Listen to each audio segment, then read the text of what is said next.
Well, hello, fellow romance researchers. Welcome back to The Love Scientist, where we break down the psychology and neuroscience of love so you can build smarter, stronger relationships. Today, we're uncovering 7 common phrases that sound totally harmless, maybe even helpful, but are actually toxic relationship killers backed by hard science. You probably said most of these several times. I have too. But knowing why they're dangerous can help you transform conflict into connection.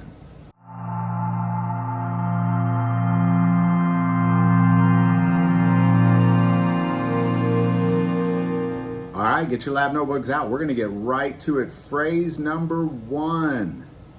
You always or you never.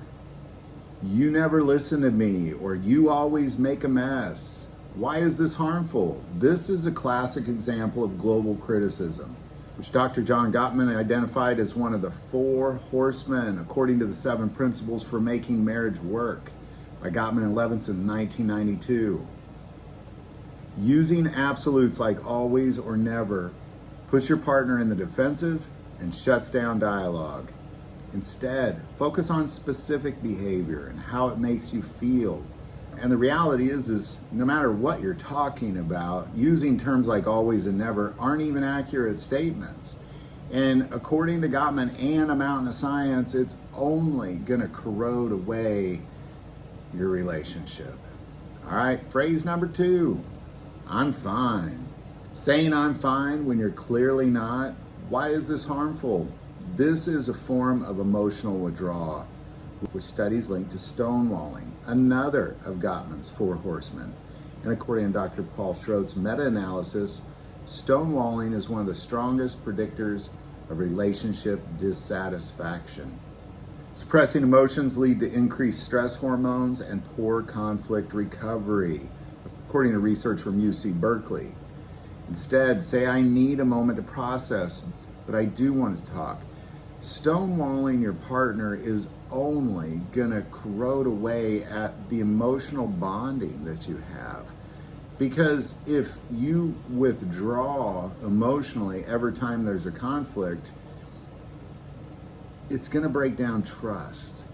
And when you break down trust, you are always gonna break down that emotional bonding that you have together. All right, phrase number 3. You're overreacting. Why is this harmful? This phrase invalidates your partner's feelings, making them feel dismissed or even crazy. According to research from Dr. Kristin Neff, emotional invalidation is a major source of anxiety, especially for women. It also increases attachment insecurity, according to studies from Sue Johnson.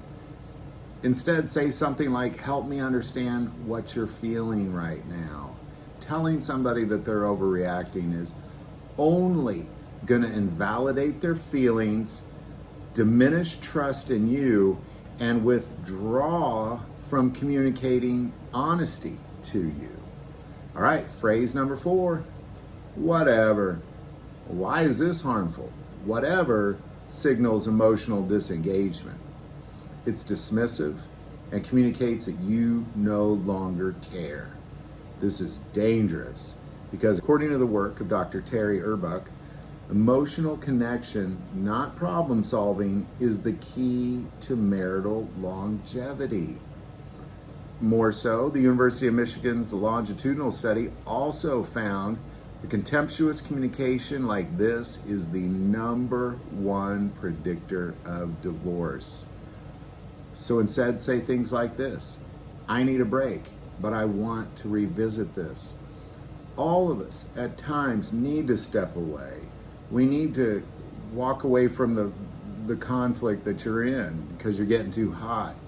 But saying whatever is about as dismissive as you can possibly get. According to science, this is the #1 predictor of a divorce. All right, phrase number 5. You're just like your mother or father. Why is this harmful? This hits below the belt. Research in personality and social psychology bulletins shows that comparisons, especially to family, cause shame, trigger childhood wounds, and lead to unresolved resentment. They shift the focus from the issue at hand to an identity attack. That's extremely toxic. Instead, stick to behaviors, not personality histories. All of us have some sort of childhood trauma, something that happened, and when you tell your partner that they're like that thing that caused them trauma, this is only going to build resentment and put in them a level of shame that they might not recover on a happy level with you ever again. Phrase number 6, calm down. This rarely helps. Research from the Journal of Experimental Social Psychology found that being told to calm down when upset only increases physiological arousal and aggression. It also invalidates the emotional experience, making that even worse. According to Bushman et al. 2001 and Lyon's emotional validation theory, instead try saying things like, I see this as upsetting. Let's talk when you're ready.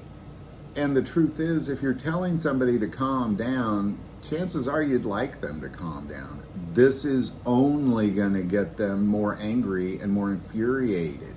So not only are you making it worse for them, you're making it worse for yourself as well, according to science. All right, phrase number 7. It's not a big deal. Why is that harmful? Minimizing a partner's concern creates an emotional gap. A study from the University of Denver found that minimization increases relational insecurity, especially when partners are stressed.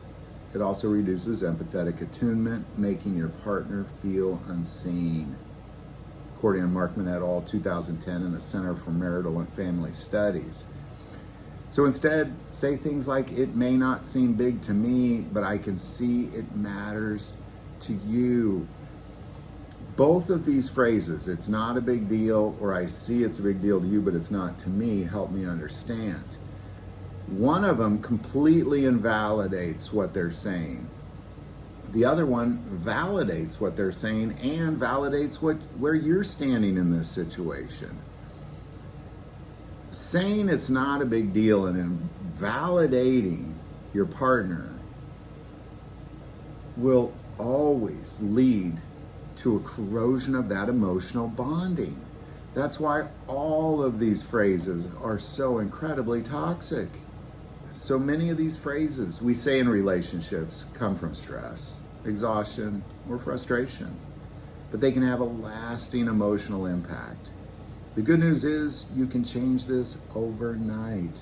By becoming aware of these subtle relationship landmines, you create space for trust, healing, and growth. If this video helps you, please like, subscribe, and share it with someone who needs it. We put all of our scientific sources below, and remember, love is not magic. It's biology, psychology, and chemistry. So don't go into love blind. Use science and data to help you be more successful in romance.